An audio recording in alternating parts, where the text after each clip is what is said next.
Selamat petang, salam sejahtera. Terima kasih karena bersama dengan saya di Nazilin Unity Channel. Mengejutkan kita. PN tidak kecam kenyataan perkauman Mahathir. Adakah dengan ini, seperti yang dinyatakan oleh para penganalisis politik, akan menyebabkan kerugian besar kepada Perikatan Nasional?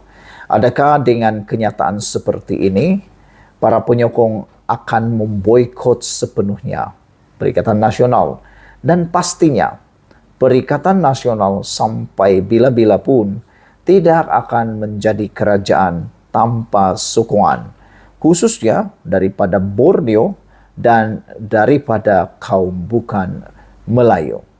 Ini apabila Tun Mahathir begitu kontroversinya berkaitan dengan bangsa bukan Melayu begitu luar biasa baru-baru ini. Kenyataan beliau benar-benar telah menyinggung perasaan bukan sekadar rakyat berbangsa Melayu, Cina dan India, tetapi juga berkait dengan para pemimpin daripada bangsa atau kaum tersebut. Menjelang mesyuarat Majlis Tertinggi PN minggu ini, Presiden Gerakan Dominic Lau berkata dia akan mendesak gabungan itu untuk mengecam Dr. Mahathir berhubung kenyataan bernada perkauman yang dikeluarkannya terhadap masyarakat India di Malaysia.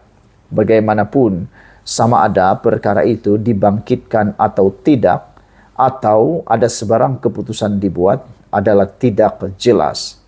Dalam kenyataan berkenan, mesyuarat itu malam tadi, Setiausaha Agung PN Hamzah Zainuddin tidak menyebut jika perkara itu akan dibincangkan. Sebaliknya, Hamzah berkata, mesyuarat itu membincangkan masalah kos sara hidup. Majlis Tertinggi membincangkan situasi terkini beban sara hidup yang semakin mendesak, termasuklah isu kenaikan tarif air dan sebulat suara mendesak Kerajaan Persekutuan supaya memberi keutamaan kepada isu ekonomi dengan menyelesaikan masalah rakyat, katanya dalam kenyataan hari ini. Katanya lagi, mesyuarat turut membincangkan rancangan untuk menganjurkan konvensyen wakil rakyat Perikatan Nasional serta pemukiman untuk mengukuhkan lagi gabungan itu dalam masa terdekat. Selain itu, dia berkata Majlis Tertinggi PN juga setuju untuk melantik Ketua Pemuda PAS Afnan Hamimi Taib Azzamuddin sebagai Ketua Pemuda PN yang baru. Lau turut hadir dalam mesyuarat semalam. Pada minggu lalu, Dr. Mahathir mendakwa masyarakat India di Malaysia tidak setia sepenuhnya kepada negara kerana masih terikat dengan negara asal mereka, selain menggunakan bahasa Tamil sebagai bahasa utama. Susulan itu, Lau memberitahu Malaysia kini yang dia akan membangkitkan perkara itu dalam mesyuarat PN minggu ini, dan akan mendesak PN untuk mengecam Mahathir yang merupakan penasihat bagi 4 negeri yang ditadbir gabungan itu. Saudara-saudara sekalian, nampaknya Perikatan Nasional memang tidak mengecam kenyataan perkauman Mahathir, walaupun telah pun bermesyuarat dan Lau telah berjanji untuk mendesak PN mengecam Mahathir. Nampaknya hasrat daripada Lau itu tidak kesampaian kerana Hamzah Zainuddin hanya menyatakan dia tidak pun menyebut tentang perkara yang dimaksudkan oleh Lau dalam perbincangan itu. Sungguh mengecewakan kerana Lau juga telah dikecewakan. Sekian dulu untuk kali ini. Jangan lupa tinggalkan komen anda, tekan butang subscribe. Malaysia kita punya, kita juga sama-sama cintai Malaysiaku. Bye-bye. Selamat malam, salam sejahtera. Terima kasih karena bersama dengan saya di Nazilin Unity Channel. Ini memang berita paling mengejutkan Tun Mahathir daripada Perikatan Nasional. Mungkinkah sekarang ini masanya Mahathir bergerak keseorangan diri di saat yang sudah lanjut usia, sudah terlalu tua, tiba-tiba pula dalam keseorangan, sehingga ada yang cuba menyampaikan simpati.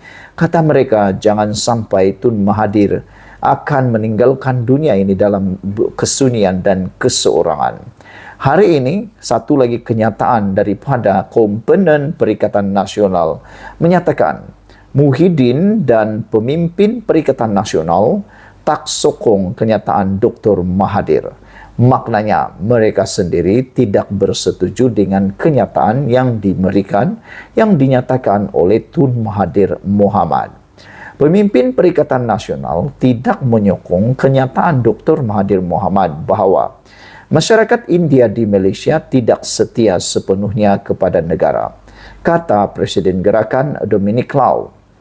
Lau berkata, gerakan telah menyuarakan bantahan terhadap kenyataan Mahathir itu dalam mesyuarat Majlis Tertinggi PN semalam.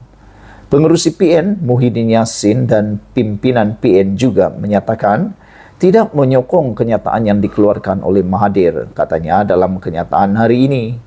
Terdahulu, Lau dalam sidang media berkata, ramai pemimpin PN yang hadir di mesyuarat itu merasakan kenyataan bekas Perdana Menteri itu tidak sesuai.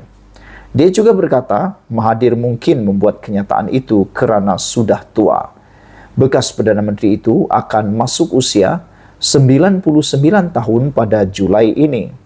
Pada minggu lalu, Dr. Mahathir mendakwa masyarakat India di Malaysia tidak setia sepenuhnya kepada negara kerana masih terikat dengan negara asal mereka selain menggunakan bahasa Tamil sebagai bahasa utama.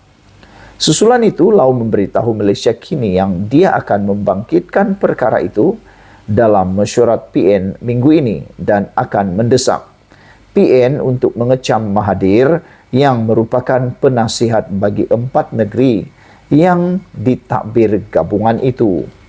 Namun, kenyataan yang dikeluarkan Setiausaha Agung PN, Hamzah Zainuddin berhubung mesyuarat semalam, tidak menyebut berkenan bantahan terhadap kenyataan Dr. Mahathir itu. Ditanya jika PN akan menyingkirkan Mahathir daripada jawatan penasihat, Lau berkata ia tidak dibincang semalam. Dia juga berkata peranan Mahathir sebagai penasihat juga tiada kaitan dengan kenyataan yang dibuat berkenan kesetiaan masyarakat India. Beberapa komen daripada netizen berkait isu ini di Malaysia kini. Anak JB kata, kalau benar, biarlah Perikatan Nasional memberi kenyataan rasmi, tapi semuanya sunyi senyap dan yang jadi penyibuk ialah Lau satu-satunya. Bukan apa, spokesman PN dan sebaliknya tunggu dihalau dari pentas. Red Patriot kata, dia kata ini adalah sesuatu yang perlu ditegaskan. Saudara-saudara sekalian, mungkinkah dengan kenyataan seperti ini dari penyokong daripada kaum Cina dan India akan memboikot sepenuhnya Perikatan Nasional, dan adakah tindakan tidak mengecam sepenuhnya kenyataan Tun Mahathir itu hanya akan menimbulkan kerugian besar kepada Perikatan Nasional. Sekian dulu untuk kali ini. Jangan lupa tinggalkan komen anda, tekan butang subscribe. Kita jumpa lagi. Bye-bye.